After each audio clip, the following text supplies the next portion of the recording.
Good afternoon, everybody. Thank you for joining us. I'm Joseph Benezia. I am the chair of Florida Rights of Nature Network and also the communications director for Florida Right to Clean Water.org, the two organizations that are promoting an amendment to our state constitution, giving all Floridians a fundamental right to clean and healthy waters. This is the second of 4 FAQ Fridays, when we take a deep dive into the amendment with the two people who know it best. And they are here today. Let me introduce them as I let folks into the room. First, let me introduce Melissa Martin. Mel is currently also serving as our campaign coordinator. She is a Florida attorney and Florida native. She has the Bachelor of Science degree from the U.S. Naval Academy and served as a commissioned officer in the U.S. Marine Corps. She earned her law degree from Barry University's School of Law, where she had the privilege of taking classes taught by Professor Coombs, who was with us today as well. In 2014, she retired as a Marine Corps staff judge advocate and moved back with her family to Brevard County, where she advocated for good government, environmental conservation, and clean water in various leadership roles. She taught at Barry Law School as an adjunct professor on the subjects of water pollution law and environmental ethics. Mel recently moved with her husband and children to Eugene, Oregon, from where she telecommutes and volunteers her time for the success of this initiative. Also with us today, Professor Judy E. Coombs, Professor Emerita of Law. Judy got her law degrees from the University of Florida. She has a Master of Theological Studies degree from Harvard Divinity School. She is chair of the Governing Committee, Center for Earth Jurisprudence.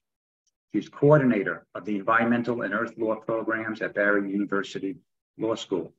She is the author of 12 law review articles, including Locational Justice and Moral Value of Nature. She's on the board of directors for Friends of 1,000 Islands. She's on the board of directors for Singing Waters, Montana. She has been a lawyer in Florida for 46 years, and she has been a law professor for 20 years with a focus on Florida constitutional law, ethics, torts, and remedies. Mel and Judy, thank you for being here today to answer some questions. I would like to note that it took a long time to finalize the language of this amendment. It was not written solely by Mel and Judy. There was a great deal of input from a whole boatload of legal experts and also environmental experts. We had hoped to launch this campaign a couple months before we actually did, because we wanted to make absolutely certain, after exhaustive research and legal vetting, that this law would survive Supreme Court review and remain as effective as we need it to be in Florida. Florida Rights of Nature Network, the board, was not going to launch this campaign until we had a thumbs up from no less than 3 Florida constitutional law experts. And after we got that, then we proceeded and we launched. So right before we start with questions, I just want to provide some context so we all appreciate the need for this amendment. We have 1,000 springs, or approximately 1,000 springs in Florida. 80% of them are impaired. Many of them suffer very significant reductions in flow. We have nearly 1 million acres of estuaries and 9,000 miles of rivers and streams that are contaminated with fecal bacteria. Red tides have exploded in the last 25, 30 years. Blue-green algae blooms, of course, have become more and more common. National Geographic says they're practically the new norm down here for Florida. Our seagrass beds are on the brink of a death spiral. That's not my opinion. That's Boatwater.org. We have lost 9.3 million acres of wetlands. There are 50,000 tons of legacy phosphorus in Lake O, and it goes on and on and on. Our waters are in critical condition, and that's why we are advocating this amendment. So let's start with some questions. Here's one that Our presenters get asked relatively often. Since this amendment allows us to sue, who can be sued under this amendment? Judy, would you like to take that one first? Sure, thank you. And thank you all of you for coming to be with us this Friday afternoon. It shows your dedication to this issue. And I know you all have been working in the field a long time too. Who can be sued?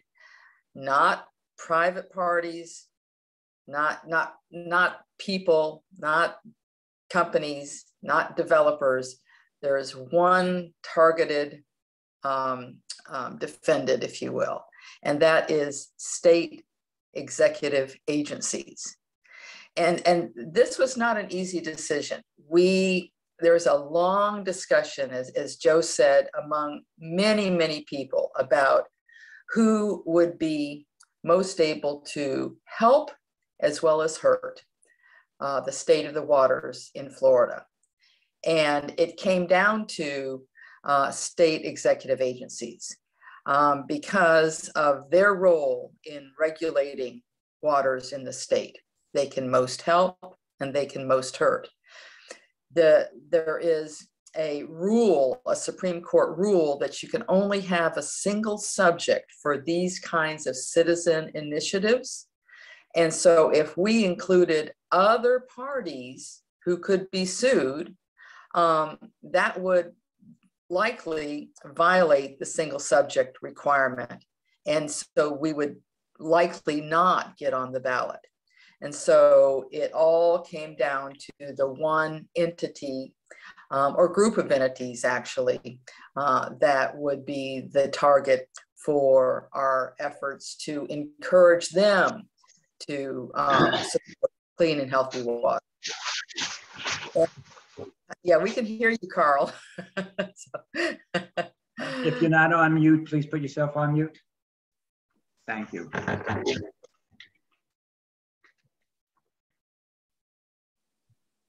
So just to be clear, Judy, we had an email from a farmer, very concerned.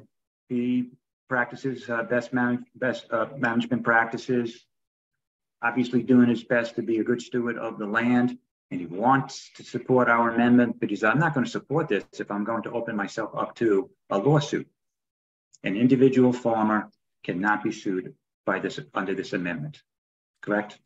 That is absolutely correct. The individual property owner is not the target of this. This is a broad, statewide, systemic perspective, which we need to improve the quality of our waters in the state. So the individual farmer who's trying his or her best will not be subject to being sued under this amendment.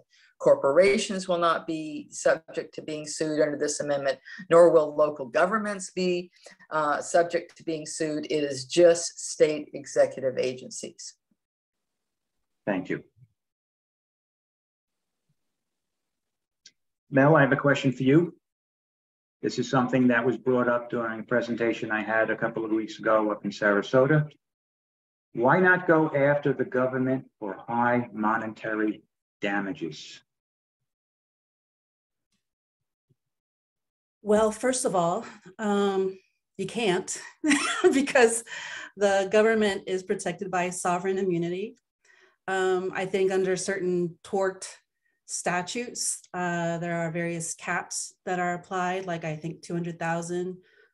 So even if and when the government does something wrong under those statutes, and you have a cause of action to go after the government for whatever harm and damages they caused you, but you're capped. So that's the very first and the actual answer. But I'll just make a quick note: the fact that one, I don't have co-host authority to help you with the muting issue. But anyway, one thing I wanted to note was the fact that the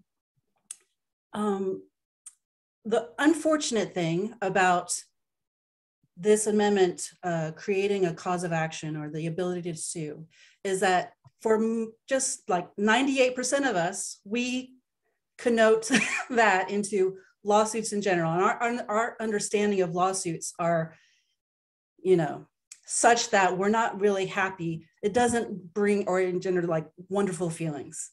You know, lawsuits are costly and frustrating and headaches and the whole 9 yards. But what this really is just a tool. It's a government accountability tool. It's making sure that the state does what it's supposed to do, what it should have done the entire time already, pre-existing duties. But now we have the ability to ensure that they fulfill those pre-existing duties in the right way. So that's why this is not your normal lawsuit. Technically, you go in and you seek remedies from the court. So that is a technical lawsuit, but what it really is a legal tool to empower us to do something about governments going rogue. So that's what this is. Just wanted to make that note. So in my local newspaper this past Sunday, there was an article about extraordinarily high fecal contamination in our local rivers. They're supposed to be at a level down here at 70 some odd unit. They're at 900, at 1600. And a FGCU professor was interviewed, and he said, well, it's been like this for 20 years. This is kind of the norm now. The next step should be that the DEP finds the sources and does something about it, that it takes action. But no one ever does, and no one is held accountable. Florida DEP, state agency, our amendment would come into play here. It would enable us to compel the DEP to do its job. Yes. Okay. Yes. And you know, Mel, that is a great answer.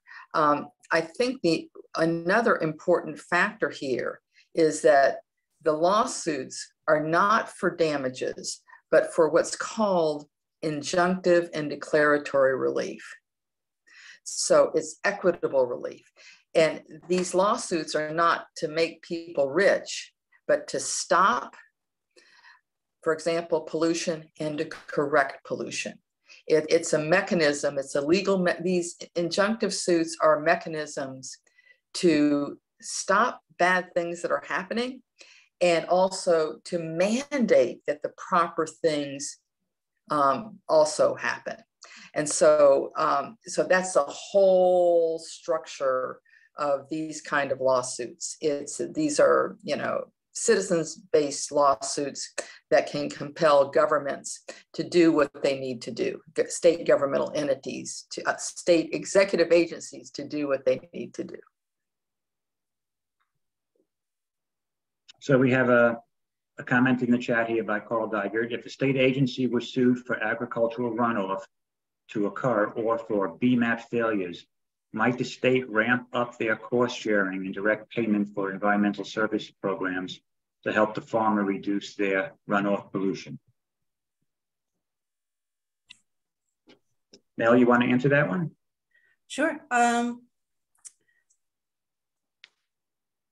This is a common concern when we're talking about the, you know, the delta, the difference between what is going on right now and what needs to go on and the cost to bridge that gap it's going to take. And of course, you know, in our minds, it's going to require revenue, taxes to fund those bridges, to ensure that the government is complying with constitutional standards.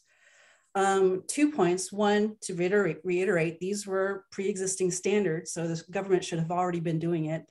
That doesn't really solve the issue at you know, on point. But secondly, when you zoom out a bit, yes, you're going to have certain costs, and it's not going to all come at once. Like we had mentioned last week, it's not going to have a floodgates of litigation issue, because primarily that's never happened anywhere else this type of amendment has been enacted. So there's not as much of a concern to that degree. Now, if and whatever cases are brought to bear, they're based on the plaintiff's evidence that harm is being done and, you know, seeking remedies from the court for that particular water body or water bodies at issue, and et cetera. So the cases will be coming to look at whatever facts and circumstances are relevant to a certain issue, probably localized issue. What the government does with that, what the state can do with that, is to implement, to hear the court in its declaratory remedies or injunctive relief that it awards, and implement it as a correction measure for the rest of, you know, how the state goes about doing things.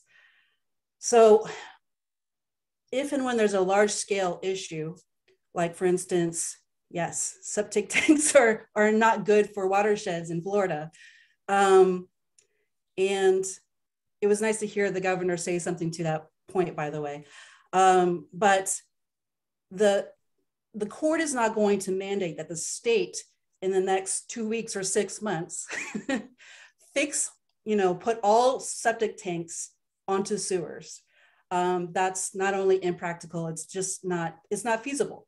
And what the court does when we're talking about equitable remedies, the court has the power to hear all of those factors and considerations. What's within the realm of possibility?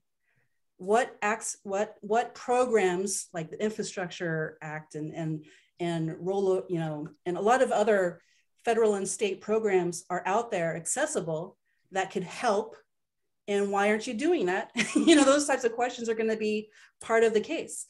But the bottom line is that the court will see what the state should be doing, what the state is able to do, and ensure that the state heads in that direction in a timely manner. And what that court order will look like will depend very heavily on all of the finer details of each case. So it's a long way of saying it depends. But the bottom line is that yes, the courts will be able to ask the state, what are you doing about this issue, and hold them to task. Thank you, Mel. And that's Judy, something to add? Yeah, that's a great answer. I was going to go a little bit more into the Infrastructure Act, because what people don't know is this whole septic tank issue is really part of the U.S. Infrastructure Act. And so a lot of money is being made available to the states for conversion to sewer. There's $14.6 billion in totally for wastewater and water quality projects. For residential septic systems, there's 250 million, new sewer connections, 200 million. And then our state, we have a revolving fund loan program that has already awarded 267 million. And then there are grants for small communities who will be switching from septic to sewer and will not have the funds available for that. There's already been 114 grants awarded to small communities for that. And of course, the governor just announced awards in the amount of 481 million. So there are funds out there to do the right thing. They have got to be targeted and administered properly so that the right thing is actually done. Judy, I apologize if I missed it, but in that list of monies, yes, was there any for the upgrade of water treatment plants? Because yes, that has been a concern. Exactly, yes, that's also part of it. The 14.6 billion is the also helps to fund wastewater and other water quality programs. So yes, I was kind of focusing on the septic, but also there's a lot of money out there for wastewater upgrades as well. Lead pipe upgrades those kinds of things. Thank you, because that was a concern that was brought to my attention yesterday during a conversation with an Audubon chapter. Yes. People want clean water, but they do have this concern that taxes are going to go up and it will, you know, hit their pocket. But obviously there's lots of money out there to defray those costs. And to directly answer Carl's question, it's, you know, copy and paste for agricultural issues as well. Thanks, Mel. Yeah. Moving on, different question. How will the amendment affect property values and business interests?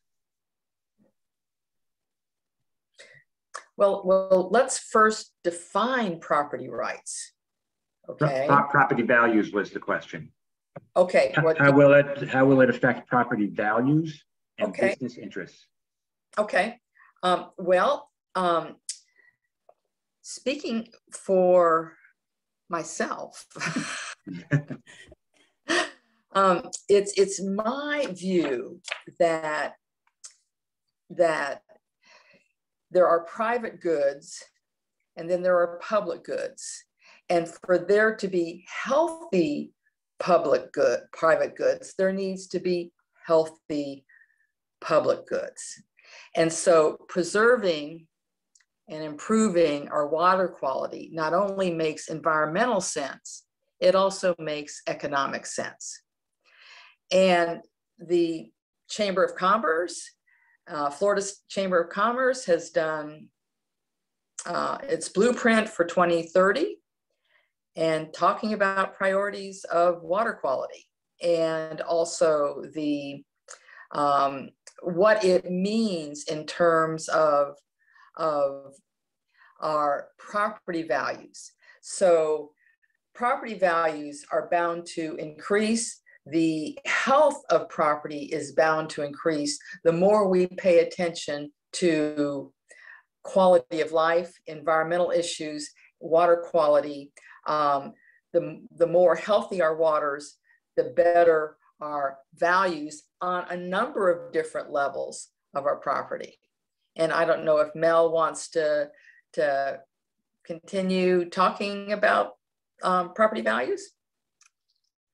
Well, I would say that the market itself is another layer of whirlwindness, you know, with all the above there. And you know, Florida has seen its own crazy housing market flux, but in the essence of, if you took a snapshot and you compared a community or a neighborhood or whatever with nearby clean and healthy waters or without nearby clean and healthy waters, it'll be obvious which one is better for property values. And so that explains itself. The business interests, of course, all businesses require a healthy environment, clean environment, safe environment, people that are willing to come and visit and tour. So all of your ecotourism businesses, all tourism businesses, also, if you wanted to invite guests, you want to have a hospitable area, right, to offer.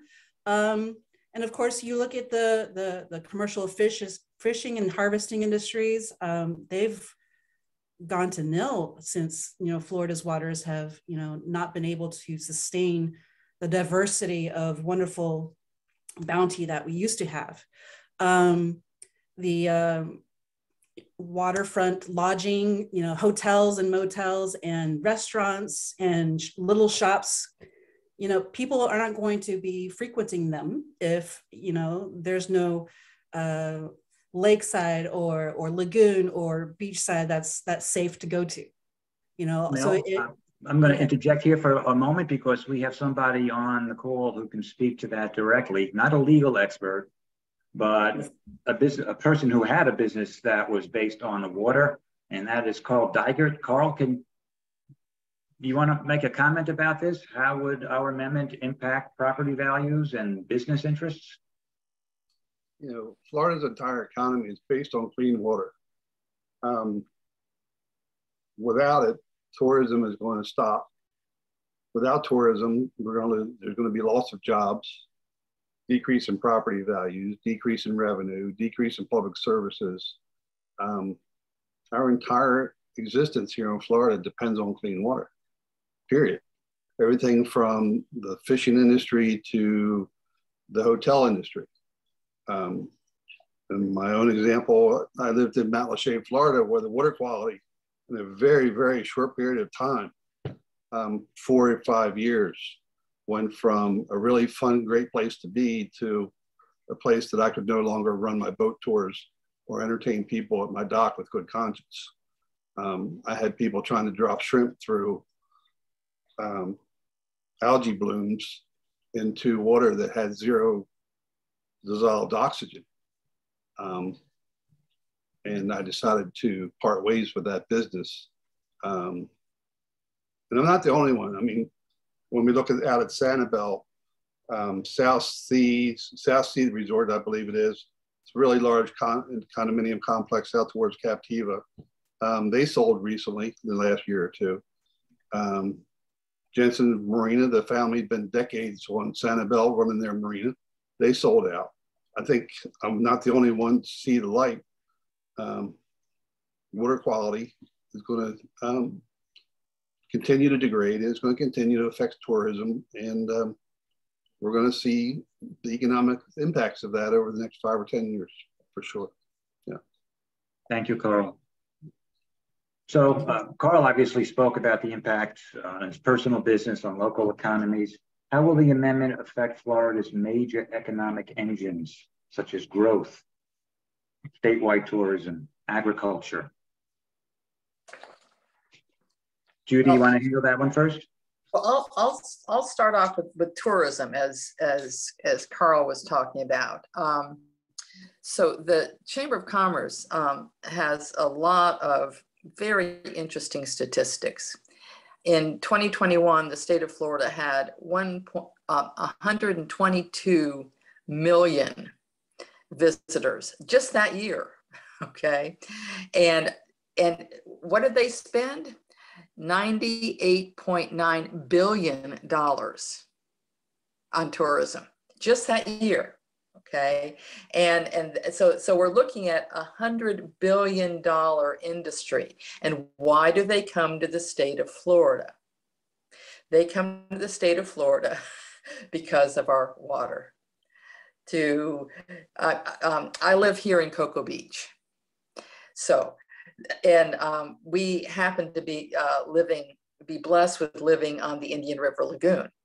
And so we watch the kayakers and the boaters and the people who are fishing.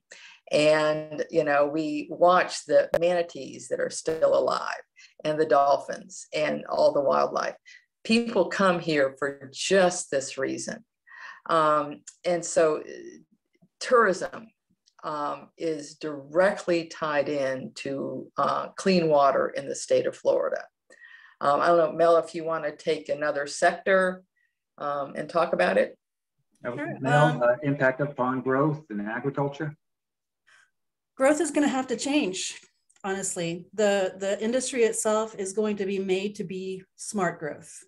So all of the developers that have been cashing in on the recklessness, you know, of scraping away wetlands and natural filters and important water, you know, groundwater areas, just the whole 9 yards. That's not going to be happening anymore. So they're going to, there's, you know, with every constraint comes an opportunity to generate innovation in design, in materials, in all the above. So those businesses that rise to the standard, meet the standard, or even go beyond the standard of what we're saying as a constitutional priority for Floridians, those businesses are going to skyrocket. They're going to be met with you know, just normal marketing, not marketing, but market principles of reward. it's a competition. Businesses should be in competition with each other, and the ones that are able to meet our standards and offer local governments a design that meets those constitutional standards and does its job, then they're going to probably get the contract. So or get their permits approved. We're just creating a very clear, you can't go below this line anymore. But it doesn't hamper growth. It just ensures smart growth. It ensures that we're responsible as a people, as a local government, as a state, as Floridians, in how we want to manage our growth. So as it pertains to the change in industry, it's going to change. But I think everyone is on board in saying and believing that it's going to change for the better. So the final note on agriculture, similar principles involved. And what's nice is that this is actually going to be beneficial to the smaller farms, the family farms, the farms that have already gone to, regenerative growth principles, organic, type principles of doing what's right and being sustainable with the type of ground and crop, or making sense of things instead of trying to throw biosolids on it and hope it grows, and then if it doesn't, then get the taxpayers to pay for your business mistakes. It's not the way it should work. The way it should work is that you have a good business model that's responsible and that's good to your neighbors. And then we're here to support that. So again, with those businesses and corporations that are already doing the right thing, or when they do even better, they're going to be rewarded under this constitutional amendment. The ones that have been doing harm, they're going to have to do better themselves or move to a different state. Thank you, Mel. And just a little more on agriculture. So agriculture obviously is so dependent on clean water, food production, hunting, fishing, aquaculture. All of these are just, so we need food to survive. And, as Carl was saying, we can't be eating contaminated fish. I mean, when I see people fishing out of the Indian River Lagoon, I'm a little concerned about them. Frankly, I don't know that I would eat a fish that was caught from the Indian River Lagoon, but they're doing it. So we need water quality, good and healthy waters to be able to survive.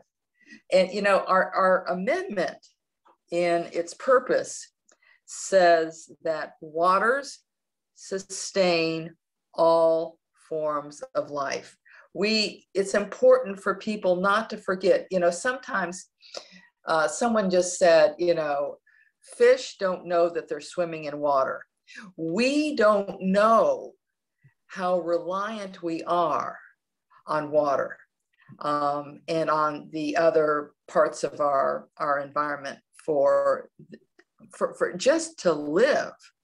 And so clean and healthy waters protect and promote all sorts of substantial interest. And we tell it we put it right out there in the text of the amendment, what those substantial interests are. Thank you, Judy.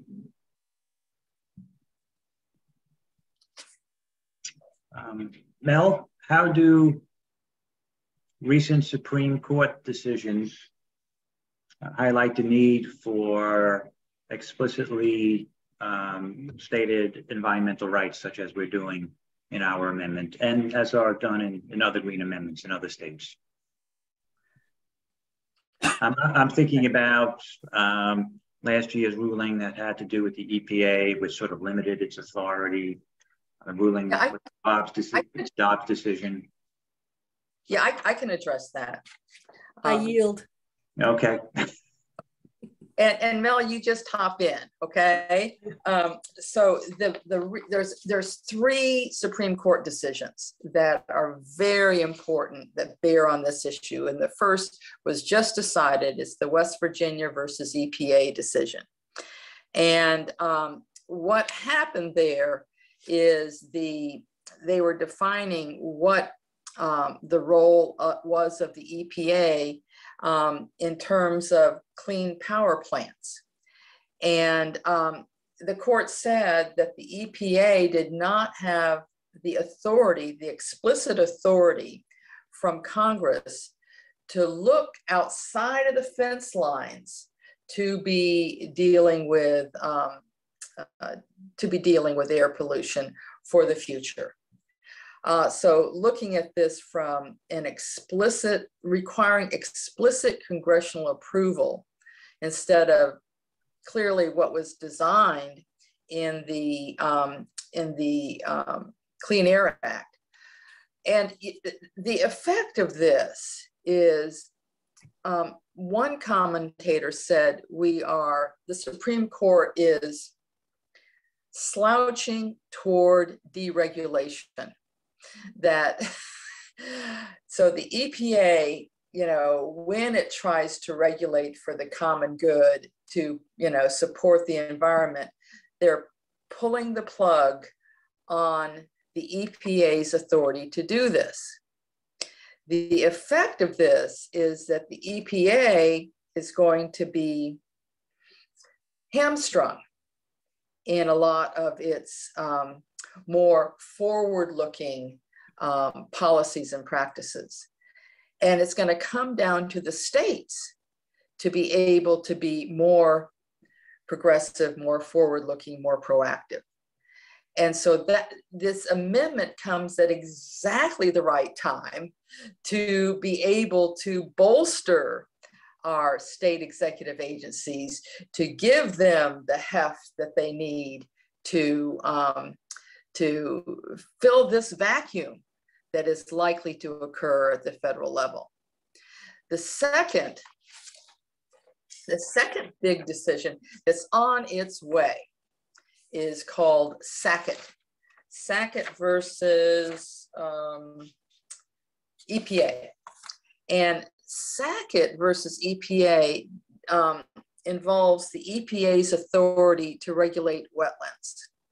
And what's the definition of wetlands? Do you have to have that surface water connection in terms of navigable waters, or can the water flow underneath the land, as in this case? Is there a nexus? And of course, most of us know, all of us know, I think, that there's watersheds and everything's connected.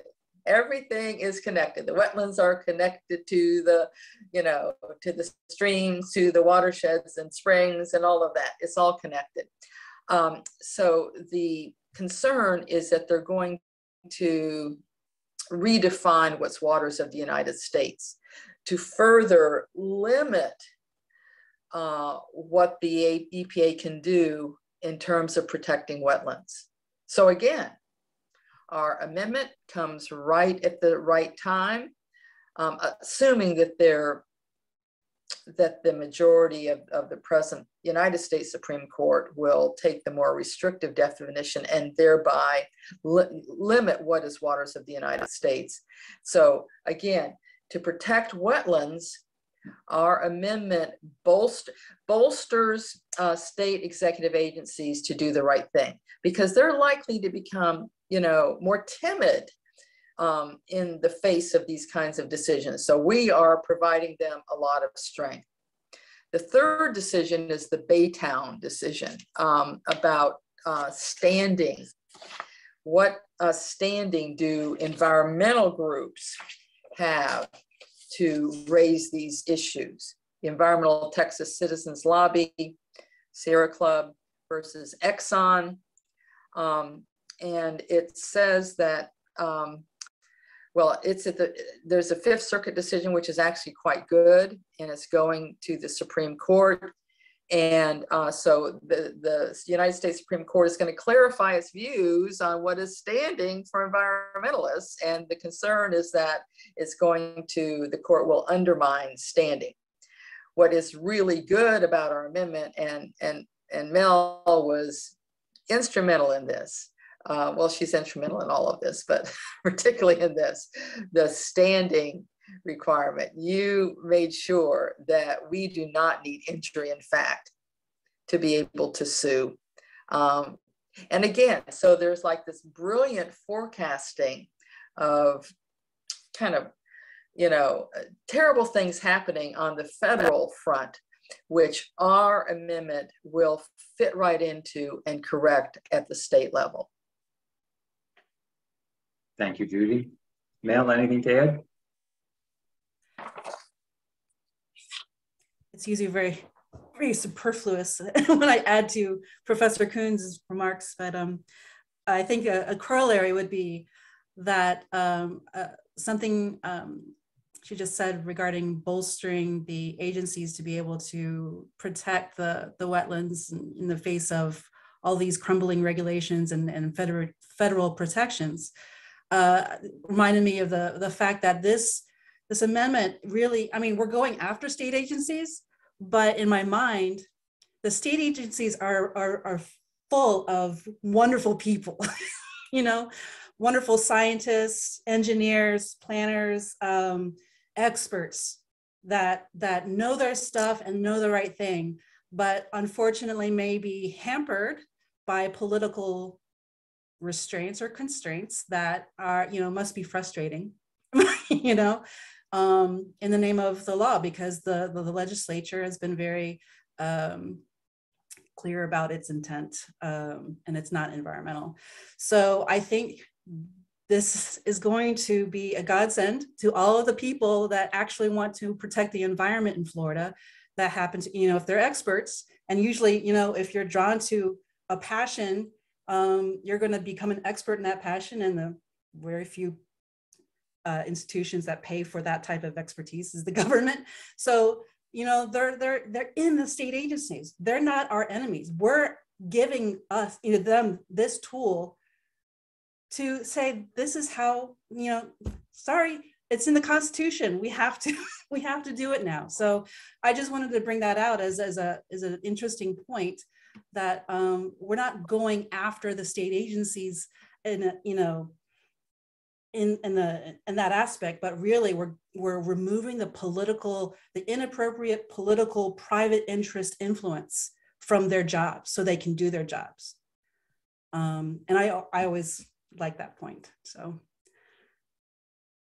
did that answer your question? Yes. There was Thank you. I was caught up thinking about a recent letter that was shared with us. It was written by an attorney who was advising a local environmental group. And his advice, or her advice, I don't know who wrote it, was not to support our amendment. This attorney said there's a better way to deal with all the atrocious water issues that we have. And that better way was very carefully crafted regulation, the result of science, common sense, and the dedicated staffers, as you were just talking about. Isn't science dictating policy now, Mel? It's dictating their internal memos. But as far as what comes into fruition in the way of rules and regulations and permits, approvals and things like that, it's a different analysis, unfortunately. Thank you. Yes, Joe, that analysis in my view is flawed, okay? There is a hierarchy of law, okay? And in that hierarchy of law, regulations are kind of down here, okay? And then come statutes right here, and then come the Constitution, right? And so regulations mean business as usual. In fact, business as declining usual. and declining usual and declining usual. And that's the little cycle that we've been in, is declining business as usual. Okay. We've had statutes, and some of them are pretty good, right? But then, they're not implemented. And, as Mel just said, I just love the inappropriate private interests being inserted into their implementation. And so to ensure the proper focus and serious level of attention, it needs to rise to the level of a constitutional right, and not just any constitutional right, because other constitutional rights have been found not to be effective or to be able to be implemented. But a fundamental constitutional right raises it to the highest level, so it cannot be ignored. And Mel and I would love to talk to this attorney whether the attorney wants to embrace that or not is that attorney's opinion, but clearly it is a fundamental constitutional right, is absolutely necessary in a world of deregulation, as we said, and the way our regulations have already affected our environment. They've not been implemented properly in many cases. You're muted, Joe. Thank you. I was muted because my internet cut out on me for a few minutes, so I missed everything you said. Can you repeat it, Judy? Just kidding. Just kidding. Constitution. Yeah. Right. Okay. So, Mel, a question for you. Is the amendment going to bring systemic change to our regulatory system, or is it an answer for this water quality issue over here? It's the solution for this water quality over there. Is it a single issue sort of thing, or is this going to bring about substantial systemic change? The latter. It's inherently going to change large scale considerations from our government, from the state of Florida, in how it approaches their decisions and their policies of inaction. When it comes to water, they're going to have to realize, okay, it's a constitutional priority now. Let's behave like it. And that's systemic.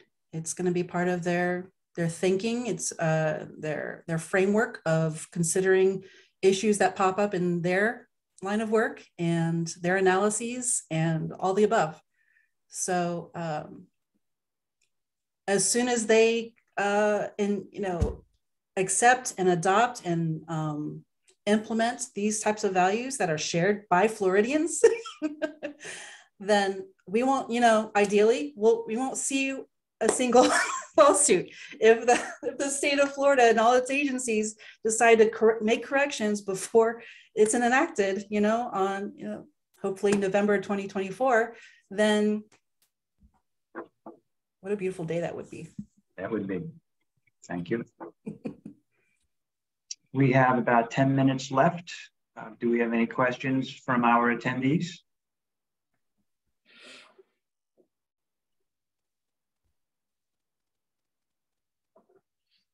Well, then I would like either one of you to address a problem that I've come across, which is a fair amount of cynicism on the part of Floridians who think that even if we get this amendment passed, it'll just be undermined by the state legislature, as we have seen with other state initiatives. Would that happen? Is there cynicism, relevant? I mean, is their concern real? Well, that's why the amendment is crafted the way it is. It is crafted so that the legislature cannot undermine it. It is a fundamental right under the Florida Constitution, so that it is going to take priority over any state legislation. There's also something called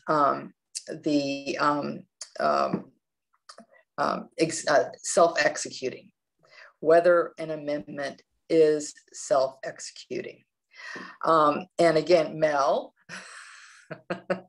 one of her many contributions, making sure we have a provision in the initiative that says that this amendment is self-executing and takes effect immediately upon adoption, meaning that the Florida legislature cannot get in there and say, oh, we need to implement this by some form of legislation. And this is what happened to our felons voting rights amendment, is that the legislature decided to implement it by adding conditions that were not in the original amendment. So we have done the best we can to cast this in a way so that the Florida legislature will have to recognize the fundamental right to clean and healthy water that is stated in this amendment, and not to try to undermine it through or nullify it through contrary legislation. Thank you. Okay, we only have a few minutes left. Mel, moving away from legal questions and focusing on the campaign a little bit, what can folks who are listening now or listening to the recording later on, what can they do to help us out with our amendment? The bottom line is that we need signatures on petitions. Do we? That is what we need. We have various courses of action to get there. One is the cheaper way, meaning if we can raise, $50,000 to sustain us for the rest of the year for volunteer, total grassroots petition collecting, we can do that.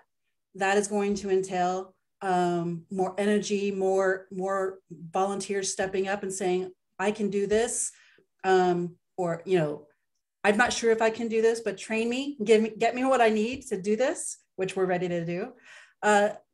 Or the second course of action is somehow we get about I think $600,000 of funds raised that helps with a targeted mailing effort in addition to our grassroots effort. That is also going to help get us over the goal line.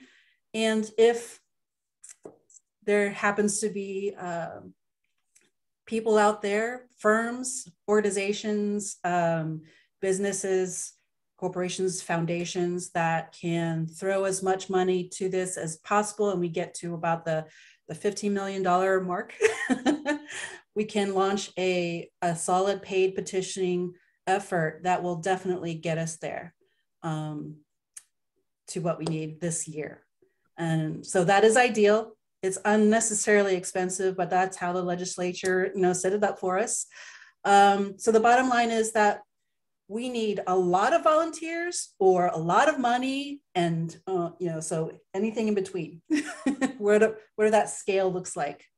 That's the bottom line. If you can help, please help. Just know that that's where we're headed, and we do need every single person out there to do a little extra in addition to signing a petition. That's just the bottom line. That's the reality. If this is Florida's opportunity to make history and rebrand itself. And I think this would be a wonderful legacy to leave behind for all of us. Thank you. I see Carl has a hand up. Yeah, so we're creating a database of the people that signed the petitions, I believe, right? Or we can garner that information from the SOEs. So if we have 900,000 people who get behind this, we can ask those people next election cycle to get behind another important issue that we might have. So what we can achieve here can change the way we self-govern ourselves into the future. We have 900,000 signatures this election cycle. Next election cycle, we want to protect iconic species, or we want to stop toll roads. We would have, the people of Florida would have the will and the ability to do that and take control back from the special interest in Tallahassee. I think that's the big picture that we need to focus on too. We're recapturing our right to self-governance, and if we don't do it soon, we're not going to have a chance to do it. Thank you, Coral. Very few minutes left. Judy, any concluding remarks? Well, I love what Mel and Carl just said. I think the thing that I would add to what you can do is you're probably a member of many different civic organizations, churches, synagogues. Ask your organization to endorse this amendment. I'm a member of the Friends of Thousand Islands, board of directors, and we just endorsed the Right to Clean and Healthy Water Amendment, and so can you. It was a unanimous. It's a no-brainer. It's just also getting the word out, and I think we're in a snowballing place right now, but we need to keep snowballing. So what can you do to join in that? This is so necessary to our way of life. Clean water supports our entire life in every aspect of it. So please participate. Thank you. And thank you for participating today. I mean, that's wonderful. Mel, closing remarks for you? Well, I just wanted to answer Diane's question about what is, next Friday or the next Friday going to be about. We don't know. It's more open. Last week and this week was a little more controlled. We wanted to get out our top frequently asked questions, just so we have it on the record and we have, clear answers by Professor Coons primarily, because of her expertise and credentials. It just needs to be answered.